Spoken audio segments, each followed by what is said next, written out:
Hello friends, welcome to my YouTube channel online learning website. Solanki वंश अथवा गुजरात के चालुक्य शासक। सोलंकी वंश का संस्थापक मूलराज प्रथम था। इसकी राजधानी अनिलवाड़ थी। मूलराज प्रथम शैव धर्म का अनुयायी था। भीम प्रथम के शासनकाल में महमूद गजनी ने सोमनाथ के मंदिर पर आक्रमण किया। भीम प्रथम के सामंत विमल ने आबू पर्वत पर दिलवाड़ा का प्रसिद्ध जैन मंदिर बनवाया। सोलंकी वंश का प्रथम शक्तिशाली शासक जयसिंह सिद्धराज था। प्रसिद्ध जैन विद्वान हेमचंद जयसिंह सिद्धराज के दरबार में था। माउंट आबू पर्वत राजस्थान एक मंडप बनाकर जयसिंह सिद्धराज ने अपने छात्रों पूर्वजों की गजारोही मूर्तियों की स्थापना की। मुडेरा के सूर्य मंदिर का निर्माण सोलंकी राजाओं के शासनकाल में हुआ था। सिद्धपुर में रुद्र महाकाल के मंदिर का निर्माण जयसिंह सिद्धराज ने किया था। सोलंकी शासक कुमारपाल जैन मतनुयायी व जैन धर्म के अंतिम राजकीय प्रवर्तक के रूप में प्रसिद्ध है। सोलंकी वंश का अंतिम शासक भीम द्वितीय था। भीम द्वितीय एक सामंत लवण प्रसाद ने गुजरात के बघेल वंश की स्थापना की थी। बघेल वंश का गण द्वितीय गुजरात का अंतिम हिंदू शासक था।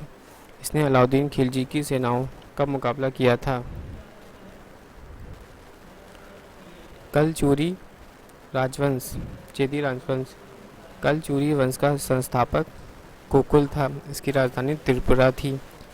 कलचुरी वंश एक शक्तिशाली शासक गंगदेव था, जिसने विक्रमादित्य की उपाधि धारण की। पूर्व मध्यकाल में स्वर्ण सिक्कों के विलुप्त हो जाने के पश्चात इन्होंने सर्वप्रथम आरंभ को प्रारंभ करवाया। कलचुरी वंश सबसे महान शासक कर्णदेव था, जिसने कलिंग पर विजय प्राप्त की और त्रिकालिंगपति की उपाधि धारण की। प्रसिद्ध कवि राजशेखर कलचुरी दरबार में रहते थे। सिसोदिया वंश के शासक अपने को सूर्यवंशी कहते थे। सिसोदिया वंश का शासक मेवाड़ पर शासन करते थे। मेवाड़ की राजधानी चित्तौड़ थी। अपने विजयों के उपलक्ष्य में विजय स्तंभ का निर्माण राणा कुंभ ने चित्तौड़ में करवाया। खतौली का युद्ध 1518 ईस्वी में राणा संग इब्राहिम लोदी के बीच में हुआ। मध्यकालीन भारत 24 भारत पर अरबों का आक्रमण। मोहम्मद बिन कासिम के नेतृत्व ने अरबों पर भारत पर सफल आक्रमण किया। अरबों ने सिंध पर 712 ईस्वी में विजय पाई थी। अरब आक्रमण के समय सिंध पर दाहिर का शासन था। भारत पर अरब वासियों के आक्रमण का मुख्य उद्देश्य धन दौलत लूटना तथा इस्लाम धर्म का प्रचार प्रसार करना था। 25 महमूद गजनी अल्पतकीन नामक एक तुर्क सरदार गजनी साम्राज्य का संस्थापक था। अल्पतकीन का गुलाम तथा दामाद सबुद्दीन था। महमूद गजनी सबुद्दीन का पुत्र था। अपने पिता के काल में गजनी खुरासन का शासक था।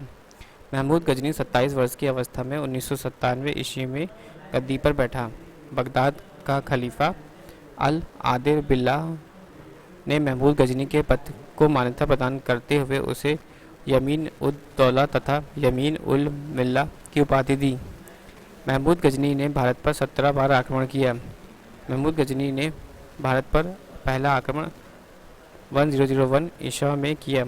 यह आक्रमण शाही राजा जयपाल के विरुद्ध था। इसमें जयपाल की पराजय हुई थी। महमूद गजनी को 1008 ईस्वी में नगरकोट के विरुद्ध हमले को मूर्तिवाद के विरुद्ध पहली महत्वपूर्ण जीत बताई जाती है। महमूद गजनी ने थानेसर के चक्र स्वामिन की कांस्य निर्मित आदम मक्कत प्रतिमा को गजनी भेजकर रंगभूमि में रखवाया। महमूद गजनी का सबसे चर्चित आक्रमण 1024 ईस्वी में सोमनाथ मंदिर ब्रैकेट में सौराष्ट्र पर हुआ। इस मंदिर की लूट में उसे करीब 20 लाख दिनार की संपत्ति हाथ लगी। सोमनाथ की रक्षा में सहायता करने के कारण अनिलवाड़ा के शासक पर महमूद ने आक्रमण किया। सोमनाथ मंदिर लूट कर ले जाने के क्रम में महमूद पर जाटों ने आक्रमण किया था और कुछ संपत्ति लूट ली। महमूद गजनी का अंतिम भारतीय आक्रमण 1027 ईस्वी में जाटों के विरुद्ध था। महमूद गजनी की मृत्यु 1030 ईस्वी में हो गई। अलप रूनी फिरदौसी उद्बी तथा फरूकी महमूद गजनी के दरबार में रहते थे। 26 मोहम्मद गौरी। गौर मोहम्मद गजनी के अधीन एक छोटा सा राज्य था। 1173 ईस्वी के सबउद्दीन महमूद गौरी का शासक बना। उसने भारत पर पहला आक्रमण 1175 ईस्वी में सुल्तान के विरुद्ध कराया था। महमूद गौरी का दूसरा आक्रमण 1178 ईस्वी में पाटन ब्रैकेट में गुजरात पर हुआ। यहाँ के शासक भीम तृतीय ने गौरी को बुरी तरह परास्त कर किया। मोहम्मद गौरी द्वारा लड़ा गया प्रमुख युद्ध तराइन का प्रथम युद्ध 1191 ईस्वी में। पक्ष गौरी एवं पृथ्वीराज चौहान। परिणाम पृथ्वीराज चौहान विजयी। तराइन का द्वितीय युद्ध 1192 ईस्वी में। गौरी एवं पृथ्वीराज चौहान विजयी, गौरी विजयी। चंदावर का युद्ध 1194 ईस्वी में। गौरी एवं जयचंद के बीच में और गौरी विजयी। मोहम्मद गौरी भारत के विजित प्रदेशों में शासन का भार अपने गुलाम सेनापतियों को सौंपते हुए गजनी लौट गया। मोहम्मद गौरी की हत्या 15 मार्च 1206 ईस्वी में कर दी गई। सल्तनत काल। गुलाम वंश की स्थापना 1206 ईस्वी में कुतुबुद्दीन ऐबक ने किया। यह गौरी का गुलाम था। कुतुबुद्दीन ऐबक ने अपना राजाभिषेक 24 जून 1206 ईस्वी में किया था। कुतुबुद्दीन ऐबक ने अपनी राजधानी लाहौर में बनाई थी। कुतुब मीनार की नींव कुतुबुद्दीन ऐबक ने डाली थी। दिल्ली का कुवत उल इस्लाम मस्जिद एवं अजमेर का 2.5 दिन का झोपड़ा नामक मस्जिद का निर्माण ऐबक ने कराया था। कुतुबुद्दीन ऐबक का लाखों का दान देने वाला भी कहा जाता था। प्राचीन नालंदा विश्वविद्यालय को ध्वस्त करने वाला ऐबक को सहायक सेनानायक बख्तियार खिलजी था। ऐबक की मृत्यु 1210 ईस्वी में चौगान खेलते समय घोड़े से गिरकर हो गई। इसे लाहौर में दफनाया गया। ऐबक के उत्तराधिकारी आरम शाह हुआ, जिसने सिर्फ 8 महीनों तक शासन किया। आरम शाह की हत्या करके इल्तुतमिश 1211 ईस्वी में दिल्ली की गद्दी पर बैठ गया। इल्तुतमिश तुर्किस्तान को इलवरी तुर्क था, जो ऐबक का गुलाम एवं दामाद था। ऐबक की मृत्यु के समय वह बदायूं का गवर्नर था। इल्तुतमिश लाहौर से राजधानी को स्थानांतरित करके दिल्ली लाया। इल्तुतमिश पहला शासक था जिसने 1229 ईस्वी में बागदाद के खलीफा के में से सुल्तान पद की वैधानिक स्वीकृति प्राप्त की। इल्तुतमिश की मृत्यु अप्रैल 1236 ईस्वी में हो गई। इल्तुतमिश के बाद उसका पुत्र रुकनुद्दीन फिरोज गद्दी पर बैठा। वह एक अयोग्य शासक था। इसके अल्पकालीन शासक उसकी मां तुर्कान छाई रही। शाह तुर्कान के अवांछित प्रभाव से परेशान होकर तुर्की अमीरों ने रुकनुद्दीन को हटाकर रजिया को सिंहासन पर आसीन किया। इस प्रकार रजिया बेगम प्रथम मुस्लिम महिला थी जिसने शासन की बागडोर संभाली। रजिया के प्रथा को त्याग कर पुरुषों की तरह धोगा एवं कुलाह पहनकर राज दरबार में खुले मुंह जाने लगी। रजिया ने मालिक जमलुद्दीन याकुत को अमीर अखूर घोड़े का सरदार नियुक्त किया। गैर तुर्कों को सामंत बनाने के रजिया के प्रयासों से तुर्की अमीर विरुद्ध हो गए और उसे बंदी बनाकर दिल्ली की गद्दी पर मुइजुद्दीन बारमा शाह को बैठा दिया। रजिया की शादी अल्तुनिया के साथ हुई। इसकी शादी करने के बाद रजिया ने पुनः गद्दी प्राप्त करने का प्रयास किया, लेकिन वह असफल रही। रजिया की हत्या 13 अक्टूबर 1240 ईस्वी में डाकुओं के द्वारा कैथल के पास कर दी गई। बहराम शाह को बंदी बनाकर उसकी हत्या मई 1242 ईस्वी में कर दी गई। बहराम शाह के बाद दिल्ली की सुल्तान अलाउद्दीन मशहूद शाह 1242 ईस्वी में बना। बलबान ने षड्यंत्र द्वारा 1246 ईस्वी में अलाउद्दीन मशहूद शाह को सुल्तान पद से हटाकर नसरुद्दीन महमूद को सुल्तान बना दिया। नसरुद्दीन महमूद ऐसा सुल्तान था जो कि टोपी सीकर अपना जीवन निर्वाह करता था। बलबन ने अपनी पुत्री का विवाह नसरुद्दीन शाह महमूद के साथ किया। बलबन का वास्तविक नाम बहाउद्दीन था। वह इल्तुतमिश का गुलाम था। तुर्कान ए चेलगानी का विनाश बलबन ने किया था। बलबन 1266 ईस्वी में गयासुद्दीन बलबन के नाम से दिल्ली की गद्दी पर बैठा। वह मंगोलों के आक्रमण से दिल्ली की रक्षा करने में सफल रहा। राज दरबार में सिजदा एवं प्रबोध की प्रथा शुरुआत बलबन ने की थी। बलबन ने फारसी रीति रिवाज पर आधारित नवरोज उत्सव को प्रारंभ करवाया। अपने विरोधियों के प्रति बलबन ने कठोर लौह एवं रक्त की नीति का पालन किया। नसरुद्दीन महमूद ने बलबन को उलूम खां की उपाधि प्रदान की। बलबन ने दरबार में फारसी के प्रसिद्ध कवि अमीर खुसरो एवं अमीर हसन रहते थे। गुलाम वंश का अंतिम शासक समुद्दीन कैमुस था। खिलजी वंश 1290 से 1320। खिलजी वंश 1290 से 1320 ईस्वी गुलाम वंश के शासन को समाप्त कर 13 जून 1290 ईस्वी को जलालुद्दीन फिरोज खिलजी ने खिलजी वंश की स्थापना की। इसने किलो खरी को अपनी राजधानी बनाया। जलालुद्दीन की हत्या 1296 ईस्वी में उसके भतीजे एवं दामाद अलाउद्दीन खिलजी ने कड़ा मलिकपुरम इलाहाबाद में कर दी। 22 अक्टूबर 1296 ईस्वी में अलाउद्दीन दिल्ली का सुल्तान बना। अलाउद्दीन के बचपन का नाम अली तथा गुरु शाब्स था। अलाउद्दीन खिलजी ने अपने सेना को नगद वेतन एवं स्थायी सेना की नींव रखी। दिल्ली के शासकों में अलाउद्दीन खिलजी के पास सबसे विशाल स्थायी सेना थी। घोड़ा दागने एवं सैनिकों का हुलिया लिखने की प्रथा की शुरुआत अलाउद्दीन खिलजी ने की। अलाउद्दीन ने भूराजस्व की दर बढ़ाकर उपज का 1/2 भाग कर दिया। इसने खम्स यानी लूट का धन में सुल्तान का हिस्सा 1/4 भाग के स्थान पर 3/4 भाग कर दिया। इसने व्यापारियों में बेईमानी रोकने के लिए कम तौलने वाले व्यक्ति के शरीर से मांस काट लेने का आदेश दिया। इसने अपने शासनकाल में मूल्य नियंत्रण प्रणाली को दृढ़ता से लागू किया। दक्षिण भारत के विजय के लिए अलाउद्दीन ने मलिक कफूर को भेजा। जमैद खान मस्जिद अलाई दरवाज़ा सीरी का किला तथा 1000 खंबा महल का निर्माण अलाउद्दीन खिलजी ने करवाया। दैवीय अधिकार के सिद्धांत को अलाउद्दीन ने चलाया। सिकंदर सानी की उपाधि सैफ को अलाउद्दीन खिलजी ने विभूषित किया। अलाउद्दीन ने मालिक याकूब को दीवाने रियासत नियुक्त किया। अलाउद्दीन द्वारा नियुक्त परवाना नवीस नामन अधिकार वस्तुओं का परमिट जारी करता था। साना मंडी जहां खाद्यान्नों को बिक्री हेतु लाया जाता था। सराय अदल यहाँ वस्त्र, शक्कर, जड़ी बूटी, मेवा, दीपक का तेल एवं अन्य निर्मित वस्तुएं बिकने के लिए आती थी। अमीर खुसरो का मूल नाम मोहम्मद हसन था। उसका जन्म पटियाली ब्रैकेट में पश्चिम उत्तर प्रदेश के बदायूं के पास में 1253 ईस्वी में हुआ था। खुसरो प्रसिद्ध सूफी संत शेख निज़ामुद्दीन औलिया के शिष्य थे। यह बलबन से लेकर मोहम्मद तुगलक तक दिल्ली सुल्तानों के दरबार में रहे।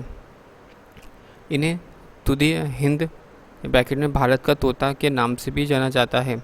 सितार एवं तबले के आविष्कार का श्रेय अमीर खुसरो को ही दिया गया जाता है। बाजार नियंत्रण के लिए अलाउद्दीन खिलजी द्वारा बनाए जाने वाले नवीन पद क्रमानुसार दीवाने रियासत या व्यापारियों पर नियंत्रण रखता था और यह बाजार नियंत्रण की पूरी व्यवस्था का संचालन करता था। साहाने मंडी प्रत्येक बाजार का अधीक्षक बाजार के अंदर घूमकर बाजार का निरीक्षण करता था। मुनीहान व गुप्तचर गुप्त सूचना प्राप्त करता था। अलाउद्दीन खिलजी की आर्थिक नीति का व्यापक जानकारी बरनी का कृति तरीके फिरोजा शाह में मिलती है। ख्वाजा नील फतू अमीर खुसरो रिहला इब्न बतूता एवं फतूसुल्लद्दीन इशामी की कृति है। मूल नियंत्रण को सफल बनाने में मुहतसिब सेंसर एवं नाजिर नाप तौल अधिकारी की महत्वपूर्ण भूमिका थी। राजस्व सुधारों के अंतर्गत अलाउद्दीन ने सर्वप्रथम मिल्क इनाम एवं वल्फ के अंतर्गत दी गई भूमि को वापस लेकर उसे खालसा भूमि में बदल दिया। अलाउद्दीन खिलजी द्वारा जाने वाले 2 नवीन कर थे। चराई कर और दुधवा कर पशुओं पर लगाया जाता था। गड़ी कर घरों एवं झोपड़ी पर लगाया जाता था। अलाउद्दीन खिलजी की मृत्यु 5 जनवरी 1316 ईस्वी को हो गई। कुतुबुद्दीन मुबारक खिलजी 1316 ईस्वी को दिल्ली के सिंहासन पर बैठा। उसे नग्न स्त्री पुरुष की संगत पसंद थी। मुबारक खिलजी कभी कभी राज दरबार स्त्रियों वस्त्र पहनकर आता था। मुबारक के वजीर खुसरो ने 15 अप्रैल 1220 ईस्वी में इसकी हत्या कर दी और स्वयं दिल्ली के सिंहासन पर बैठा। खुसरो खां के पैगंबर के सेनापति की उपाधि धारण की। तुगलक वंश 1320 से 1398 ईस्वी। 5 सितंबर 1320 को खुसरो खां को पराजित करके गाजी मालिक या तुगलक गाजी गयासुद्दीन तुगलक के नाम से 8 सितंबर 1320 ईस्वी को दिल्ली के सिंहासन पर बैठा। गयासुद्दीन तुगलक ने करीब 29 बार मंगोल आक्रमण को विफल किया। गयासुद्दीन ने अलाउद्दीन के समय लिए गए अमीरों की भूमि को पुनः लौटा दिया। गयासुद्दीन के समय उसने सिंचाई के लिए कुएं एवं नहरों का निर्माण करवाया। गयासुद्दीन तुगलक ने दिल्ली के समीप स्थित पहाड़ियों पर तुगलकाबाद नाम एक नया नगर स्थापित किया। रोमन शैली में निर्मित इस नगर में एक दुर्ग का निर्माण भी हुआ। इस दुर्ग को 56 कोट के नाम से जाना जाता है। गयासुद्दीन तुगलक की मृत्यु 1325 ईस्वी में बंगाल के अभियान से लौटते समय जूना खां द्वारा निर्मित लकड़ी के महल में दबकर हो गई। गयासुद्दीन के बाद जूना खां मोहम्मद बिन तुगलक के नाम से दिल्ली के सिंहासन पर बैठा। मध्यकालीन सभी सुल्तानों में मोहम्मद तुगलक सर्वाधिक शिक्षित, विद्वान एवं योग्य व्यक्ति था। मोहम्मद बिन तुगलक को अपनी सनक भरी योजनाएं, क्रूर हरकतियों एवं दूसरों के सुख दुख के प्रति उपेक्षा भाव रखने के कारण स्वप्नशील, पागल एवं प्रकृति पियासु कहा गया। मोहम्मद बिन तुगलक ने कृषि का विकास के लिए अमीर-ए-कोही नामक एक नवीन विभाग की स्थापना की। मोहम्मद बिन तुगलक ने अपनी राजधानी दिल्ली में देवगिरी में स्थानांतरित की और उसके नाम दौलताबाद रखा। सांकेतिक मुद्रा के अंतर्गत मोहम्मद बिन तुगलक ने पीतल यानी फरिश्ता के अनुसार, तांबा बरनी के अनुसार धातुओं के सिक्के चलवाए, जिनका मूल्य चांदी के रुपये टंका के बराबर होता था। मोहम्मद बिन तुगलक द्वारा क्रियान्वित 4 योजनाएं क्रमशः द्वाब क्षेत्र में कर वृद्धि 1326 से 1327 ईस्वी तक, राजधानी परिवर्तन 1326 से 27 ईस्वी तक, सांकेतिक मुद्रा का प्रचलन 1329 से 1330 ईस्वी तक, खुरासन एवं कराचिल का अभियान। अफ्रीकी यात्री इब्न बतूता लगभग 1333 ईस्वी में भारत आया। सुल्तान ने इसे दिल्ली को काजी नियुक्त किया। 1342 ईस्वी में सुल्तान ने इसे अपने राजदूत के रूप में चीन भेजा। इब्न बतूता का पुस्तक रहेला में मोहम्मद तुगलक के समय घटनाओं का विवरण है। इसने अपनी पुस्तक में विदेशी व्यापारियों के आवागमन, डाक चौकियों की स्थापना यानी डाक व्यवस्था एवं गुप्तचर व्यवस्था के बारे में लिखा है। मोहम्मद बिन तुगलक की मृत्यु 20 मार्च 1351 ईस्वी को सिंध जाते समय थड्डा निकट गोडाल में हो गई।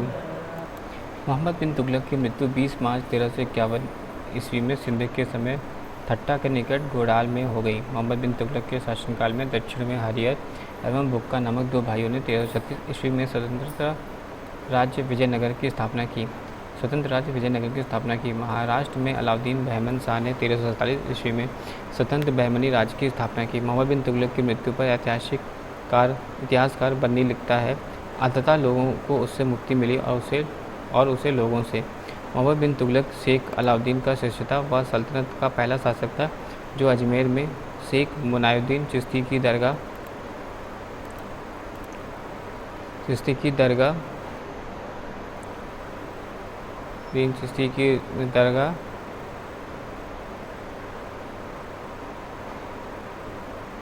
और बहराइच में सलार मसूद गाजी के मकबरे में गया। मोहम्मद बिन तुगलक में बदायूं में मीरन मुल्हिम, दिल्ली के शेख निजामुद्दीन औलैया, मुल्तान के शेख रुकनुद्दीन, अयोध्या में शेख मुल्तान आदि संतों की कब्र पर मकबरे बनवाए।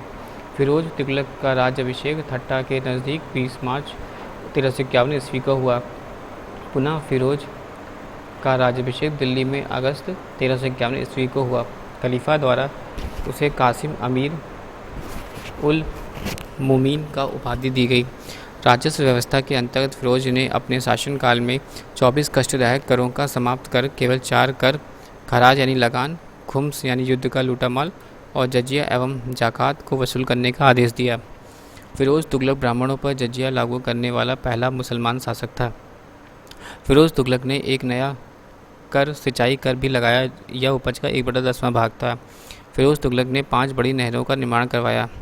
फिरोज तुगलक ने 300 नए शहरों के नगरों की स्थापना की। इसमें हिसार, फिरोजाबाद, दिल्ली, फतेहाबाद, जौनपुर, फिरोजापुर प्रमुख हैं। इसके शासनकाल में खिजाबाद यानी टोपोरा गांव एवं मेरठ के अशोक के 2 स्तंभों को लाकर दिल्ली में स्थापित किया। सुल्तान फिरोज तुगलक ने अनाथ मुस्लिम महिलाओं, विधवाओं एवं लड़कियों की सहायता के लिए एक नए विभाग दीवाने ए खैरात की स्थापना की। सल्तनत काल सुल्तानों के शासनकाल में सबसे अधिक दासों की संख्या करीब 1,80,000 फिरोज तुगलक के समय थी।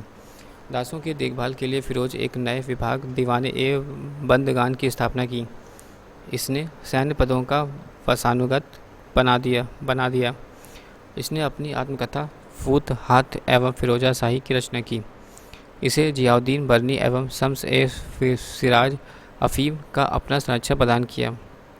इसने ज्वालामुखी मंदिर में पुस्तकालय से लूटे गए 1300 ग्रंथियों में से कुछ को फारसी में विद्वान अपाउद्दीन द्वारा दौलत फिरोजाशाही नाम से अनुवाद कराया। इसने चांदी एवं तांबे के मिश्रण से निर्मित सिक्के भारी संख्या में जारी करवाए, जिसे अद्धा एवं विश्विक कहा जाता था। फिरोज तुगलक की मृत्यु सितंबर 1388 ईस्वी में हो गई। फिरोज काल में निर्मित खान ए जहाँ तेलगानी के मकबरा की तुलना जेरूसलम में निर्मित उमर के मस्जिद में की जाती है। सुल्तान फिरोज तुगलक ने दिल्ली में कोटला फिरोजाशाह दुर्ग का निर्माण करवाया। तुगलक वंश का अंतिम शासक नसीरुद्दीन मोहम्मद तुगलक था। उसका शासन दिल्ली से पालम तक ही रहा गया था। तैमूर लंग ने सुल्तान नसीरुद्दीन मोहम्मद तुगलक के समय 1398 में दिल्ली पर आक्रमण किया। नसीरुद्दीन के समय ही बुलिक सुसुर्ग की उपाधि धारण कर हिजड़ा मालिक सरवर ने जौनपुर में स्वतंत्र राज्य की स्थापना की। सैयद वंश 1414 से 1451 ईस्वी में सैयद वंश का संस्थापक खिज खां, इसने सुल्तान की उपाधि न धारण कर अपने रैयत ए आला की उपाधि से ही खुश रखा। खिज खां तैमूर लंग का सेनापति था। भारत इससे लौटते समय तैमूर लंग ने खिज खां को मुल्तान, लाहौर एवं दीपालपुर का शासक नियुक्त किया। खिज खां नियमित रूप से तैमूर के पुत्र शाहरुख को कर भेजा करता था। खिज खां की मृत्यु 20 मई 1421 ईस्वी में हो गई। खिज खां के पुत्र मुबारक खां ने शाह की उपाधि धारण की थी। याह्या बिन अहमद सरहिंदी का मुबारक शाह का संरक्षण प्राप्त था। इसकी पुस्तक तारीख ए मुबारक शाही में सैयद वंश के विषय में जानकारी मिलती है। यमुना के किनारे मुबारकाबाद की स्थापना मुबारक शाह ने की थी। सैयद वंश का अंतिम सुल्तान अलाउद्दीन आलम शाह था। सैयद वंश का शासन करीब 37 वर्षों तक रहा। लोधी वंश 1451 से 1526 ईस्वी। लोधी वंश का संस्थापक बहलूल लोधी था। वह 19 अप्रैल 1451 ईस्वी में बहलूल शाह गाजी की उपाधि से दिल्ली के सिंहासन पर बैठा। दिल्ली पर प्रथम अफगान राज्य की स्थापना का श्रेय बलहोल लोधी को दिया जाता है। बलहोल लोधी ने बहलोल सिक्कों का प्रचलन करवाया। वह अपने सरदारों को मकसद ए अली कहकर पुकारता था। वह अपने सरदारों के खड़े रहने पर स्वयं ही खड़ा रहता था। बहलोल लोधी का पुत्र निज़ाम खां 17 जुलाई 1479 ईस्वी में सुल्तान सिकंदर शाह की उपाधि से दिल्ली के सिंहासन पर बैठा। 1504 ईस्वी में सिकंदर लोधी ने आगरा शहर की स्थापना की। भूमि के लिए मापन में प्रामाणिक पैमाना गजे सिकंदरी का प्रचलन सिकंदर लोधी ने किया। गुलरुखी शीर्षक से फारसी कविता लिखने वाला सुल्तान सिकंदर लोधी था। सिकंदर लोधी ने आगरा को अपनी कई राजधानी बनाया। इसके आदेश पर संस्कृत के एक आर्यवर्ध ग्रंथ की फारसी में फरंग सिकंदरी के नाम से अनुवाद किया हुआ। इसने नगरकोट के ज्वालामुखी मंदिर की मूर्ति तोड़कर उसके टुकड़ों को कसाईयों को मांस तौलने के लिए दे दिए था। इसने मुसलमानों को तजिया निकालने एवं मुसलमान स्त्रियों के पीरों तथा संतों के मजार पर जाने पर प्रतिबंध लगा दिया। गले की बीमारी के कारण सिकंदर लोधी की मृत्यु 21 नवंबर 1517 को हो गई।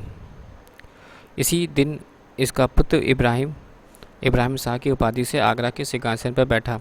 21 अप्रैल 1526 ईस्वी को पानीपत के प्रथम युद्ध में इब्राहिम लोदी बाबर से हार गया। इस युद्ध में वह मारा गया।